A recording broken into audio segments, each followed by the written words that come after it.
ओम नमः शिवाय, ओम नमः शिवाय, ओम नमो नमः।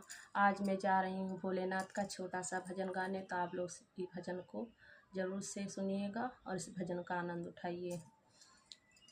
शिव ब्याहन आए, शिव ब्याहन आए, डोड़ बैल सवार जी।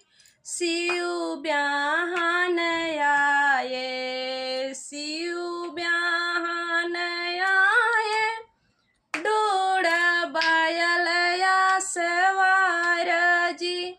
माथे झलमाल पगिया, माथे झलमाल पगिया, आंग भभूत लगी रे लगी। काने बिछुआन कुंडल, काने बिछुआन कुंडल, गाले सराम फेंक माला जी। अरे अंगूरी बिछी अंगूठी, अंगूरी बिछिन अंगूठी,